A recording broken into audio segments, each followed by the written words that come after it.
Guys, welcome back to our channel. So let's just quickly go straight to the topic of today, and I want to address this issue of proof of funds to study in Canada. Yeah, this is the right time. Many students are preparing their visa applications, and I think this is the time you need to know. Now let's talk again about proof of funds to those who do not understand how the concept works. Proof of funds is documents or evidence to prove to the visa officer that you actually have some money somewhere, all right, readily available. This is what it means. The money must be readily available to you and accessible to you at all times to take care of yourself while you study in Canada. This is what proof of funds to study in Canada looks like. It's more like. Now, who are the people who can actually sponsor you to study in Canada? You as the applicant can sponsor yourself. Your mother can sponsor you, your father can sponsor you, your brother or sister can sponsor you, and to a greater extent your uncle and aunties. I know people whose visas were approved based on the fact that their uncles and aunties actually sponsored them. But you have to be very tactical here. Let's start with how much is needed for you to study in Canada in 2024. First thing first, you need to understand that according to IRCC, which is the government of Canada, let's put it this way, you need to have 1 year of living cost money, which is equivalent to how much?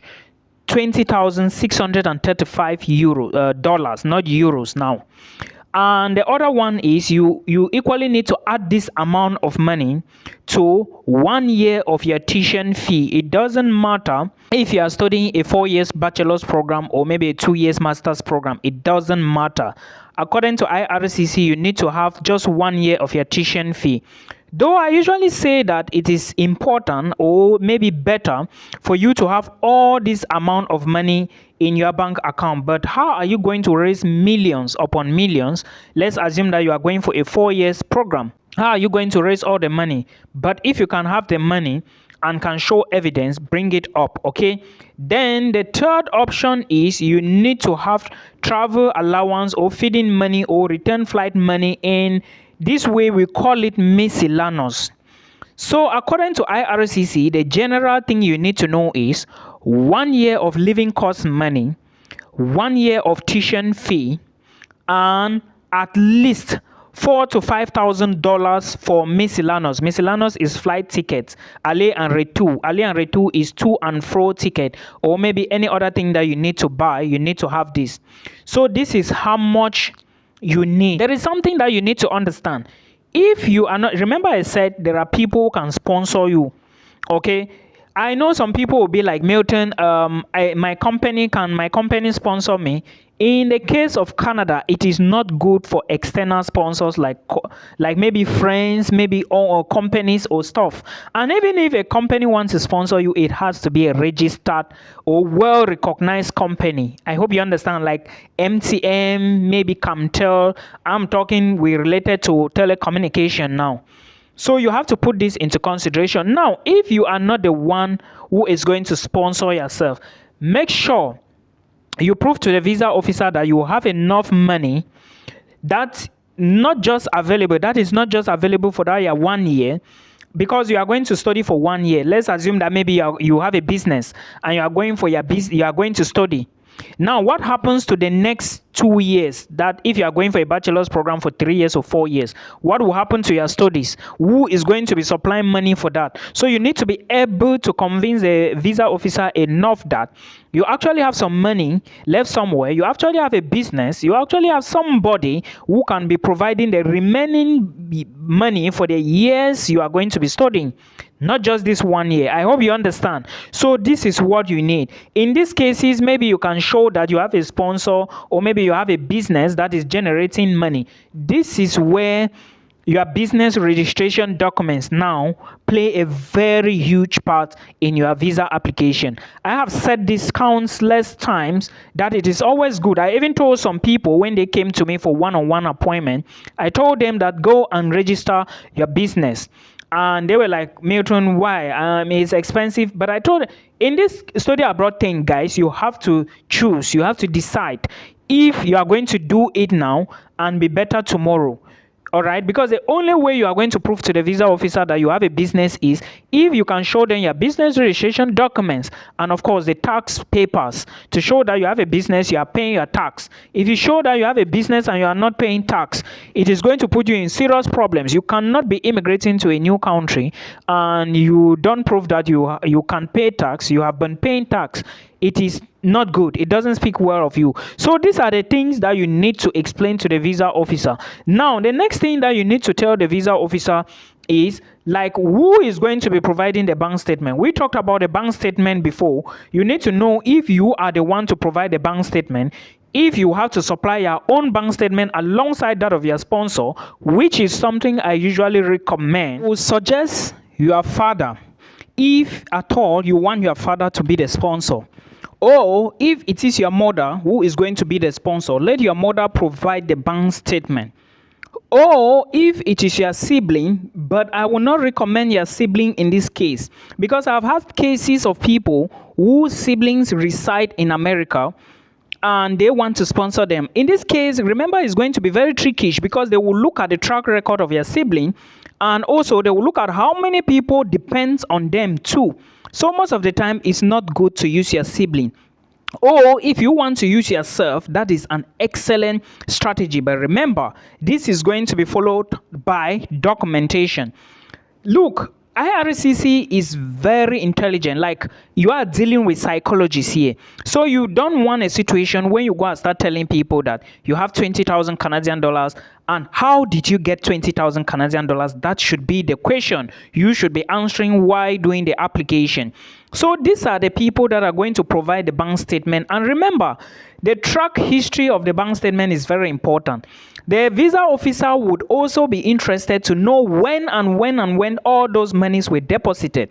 They are also interested to know if there is a lump sum in that account, a huge sum of money deposited in that account or not. And in this case, you have to show evidence of how it came about, why it was deposited. If you do not explain this, you are in serious trouble.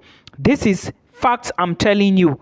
All right, because you cannot just wake up one morning and say you got maybe 4 or 5 million, maybe 2 million, 3 million in your bank account, or maybe 1 million, 1.5, whereas the track history of that account shows 100k, 200k. It doesn't work that way. Where did you get the millions from? You have to be able to explain to the visa officer. This is why it is even very more important for you to start planning ahead before you start the application. I always tell people, when you want to move to a country which is very expensive like that, a country like Canada, US, Australia, Netherlands, Denmark, Sweden, most of the time, because these countries, they need a bank statement of at least 7 million up. And in this case, most of us, of course, I know some of us who do not own businesses or who don't work, don't have this, and we are relying on our sponsors. So you need to be able to plan ahead, discuss with your sponsor before time, so that you don't wake up one morning and go and start telling them that you need their bank statement. Don't forget also that you need to be able to show to the visa officer that your bank statement is at least 4 months old to 6 months and above. It must be 4 months or older, or maybe 6 months or more. All right, but at least don't show anything below 4 months old. It is very important. They will be checking the closing balance, but that's not the closing balance they are looking at. They are equally interested to know the history of the transaction. On today, how much did you put? Yesterday, how much did you put? Maybe in the next 3 days, how much did you put? They want to see the history. Okay, it's so important. Remember, now, if you are the one sponsoring yourself, that is excellent. If you are saying that your father is the one sponsoring you, that is fine. Or if your mother is the one sponsoring you, that's equally cool. Now, you need to show who are they to you. You need to prove that they are your parents. Now, if you are telling them that it is your uncle who is going to sponsor you, you need to show relationship of how this person is your uncle or auntie. Now, remember, you have to now bring birth certificate from your uncle, bring that of your father, then you explain as well on your letter of explanation. Do not do assumptions. I was assuming that does not work with the visa officer. Remember, these people are very busy, so you have to be able to break down things so that they understand on your letter of explanation, but make sure you bring documents to prove relationship. Equally, do not forget that you need to be able to show documents like you need to bring documents to show source of income.